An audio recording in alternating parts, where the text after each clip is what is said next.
Helmet ಇಲ್ಲ, ದಾಖಲೆಗಳಿಲ್ಲ, 50ಕ್ಕೂ ಹೆಚ್ಚು bike, 5 ಆಟೋಗಳ ವಿರುದ್ಧ ಪೊಲೀಸರ ಖಡಕ್ ಕಾರ್ಯಾಚರಣೆ. ಚಿಕ್ಕಬಳ್ಳಾಪುರ ಜಿಲ್ಲೆಯ ಚಿಂತಾಮಣಿ ನಗರದಲ್ಲಿ ಸಂಚಾರ ನಿಯಮ ಉಲ್ಲಂಘಿಸಿದ ವಾಹನ ಸವಾರರ ವಿರುದ್ಧ ಪೊಲೀಸರು ವಿಶೇಷ ಕಾರ್ಯಾಚರಣೆ ನಡೆಸಿದ್ದಾರೆ. ಹೆಲ್ಮೆಟ್ ಧರಿಸದ ಬೈಕ್ ಸವಾರರು ಹಾಗೂ ಅಗತ್ಯ ದಾಖಲೆಗಳಿಲ್ಲದೆ ಸಂಚರಿಸುತ್ತಿದ್ದ ವಾಹನಗಳನ್ನು ತಪಾಸಣೆ ಮಾಡಿ ಸುಮಾರು 50ಕ್ಕೂ ಹೆಚ್ಚು ಬೈಕ್ಗಳು ಮತ್ತು 5 ಆಟೋಗಳನ್ನು ವಶಕ್ಕೆ ಪಡೆದುಕೊಂಡು ದಂಡ ವಿಧಿಸಿದ್ದಾರೆ. ನಗರ ಪೊಲೀಸ್ ಇನ್ಸ್ಪೆಕ್ಟರ್ ವಿಜಯಕುಮಾರ್ ನೇತೃತ್ವದಲ್ಲಿ ನಡೆದ ಕಾರ್ಯಾಚರಣೆಯಲ್ಲಿ ಚಾಲನಾ ಪರವಾನಗಿ, ಆರ್ಸಿ, ವಿಮೆ ಸೇರಿದಂತೆ ದಾಖಲೆಗಳನ್ನು ಪರಿಶೀಲಿಸಲಾಯಿತು.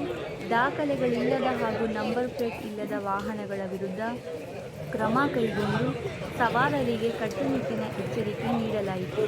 18 ವರ್ಷಕ್ಕಿಂತ ಕಡಿಮೆ ವಯಸ್ಸಿನವರಿಗೆ ಬೈಕ್ ನೀಡಿದರೆ ಪೋಷಕರ ವಿರುದ್ಧವೂ ಕ್ರಮ ಕೈಗೊಳ್ಳಲಾಗುವುದು ಎಂದು ಪೊಲೀಸರು ಎಚ್ಚರಿಸಿದರು.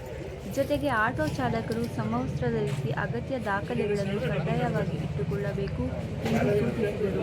ರಸ್ತೆ ಸುರಕ್ಷತಾ ನಿಯಮಗಳನ್ನು ಎಲ್ಲರೂ ಕಡ್ಡಾಯವಾಗಿ ಪಾಲಿಸಬೇಕು. ಅತಿ ವೇಗ ಹಾಗೂ ಮೊಬೈಲ್ ಬಳಸುತ್ತಾ ವಾಹನ ಚಲಾಯಿಸುವುದು ಅಪಘಾತಗಳಿಗೆ ಕಾರಣವಾಗುತ್ತದೆ ಎಂದು ಪೊಲೀಸರು ಸಾರ್ವಜನಿಕರಿಗೆ ಕಿವಿಮಾತು ಹೇಳಿದರು.